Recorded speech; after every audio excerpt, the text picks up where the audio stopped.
Good morning. Welcome to Coping with COVID. I think it's part 8. And I've been reflecting this week, I suppose, a little bit on what it's like to live with trauma. Because what we're going through is traumatic, it is difficult.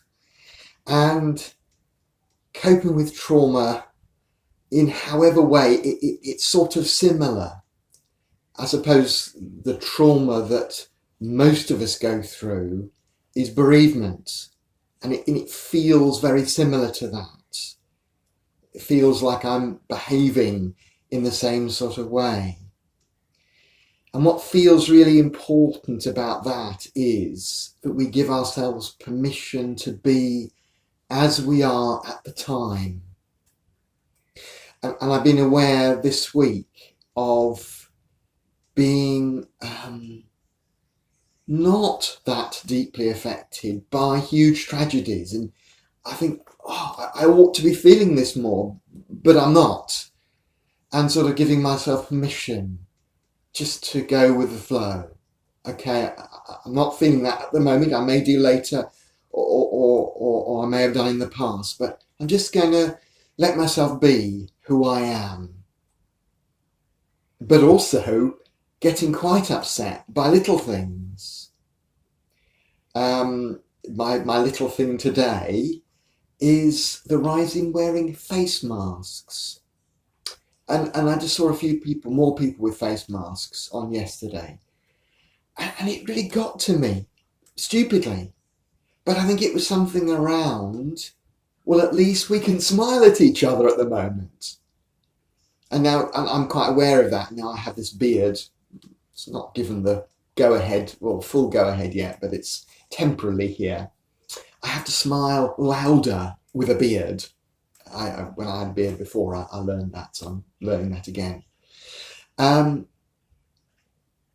So, yeah, I know it's a cultural thing, and in some cultures, face covering is very much part of life, and having been a little bit part of that, yes, you can see people smiling with their eyes, and that's very precious.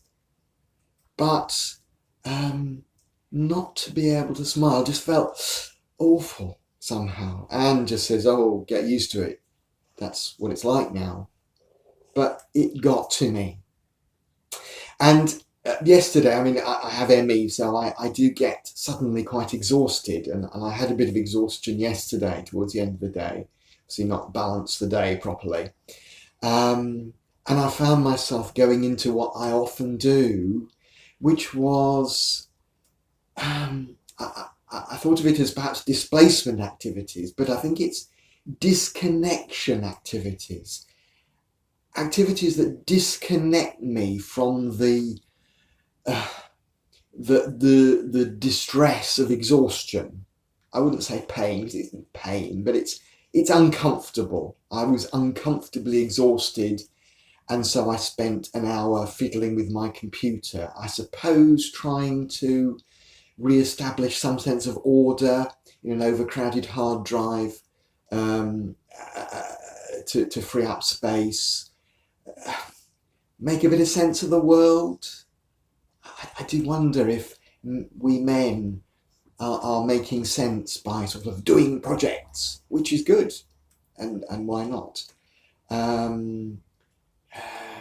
How do we try and make sense? But actually that just left me more tired and more disconnected from me.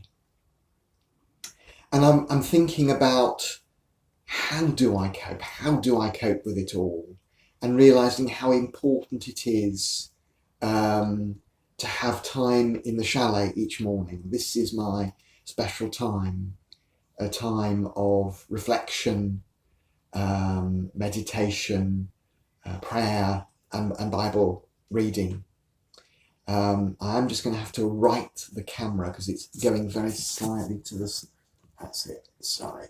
I wasn't quite balanced, and I thought going down that way. You may not have noticed, but I did. I thought it was going to fall on the floor. So coming here in the morning, which just is feeling increasingly precious, a time of connection with myself.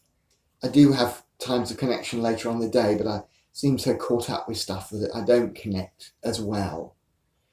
And yeah, I do think that God has got something to do with it, in coming here in the morning. But I think there is something else going on which applies to all of us, and that is that finding that place of connection with ourselves rather than disconnection. Because as we connect with ourselves, we're able to better connect with other people and with our amazing world. And it was a bit sunny now. It was gloomy when I was in the park earlier, but there was this lovely, I love copper beech trees, and just coming into leaf, just, amazing. Connectedness. Now, I know it's a great luxury to have time here in the morning, and I was thinking back to when my children were younger, and there was sometimes a bit of a sense of me trying to find a bit of space and then turning that into hide and seek, and I think I was probably quite ungracious about that. Wish I'd been a bit more gracious. But yeah, it is a privilege, but I suppose I have it, and yeah, it feels very important. Maybe my stage of life. I'm over 50, but I'm not over 60 yet. So, but I will be soon.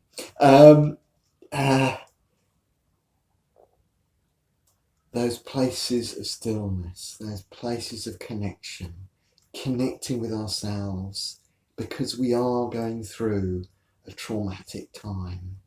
There will be things which will affect us deeply for no particular reason, and other things that ought to affect us deeply, but don't somehow. But just let yourself be who you are, and find those places of feeding the soul, of perhaps if you're able to go out to exercise, but maybe trying to find a place of stillness within your day, if that's possible.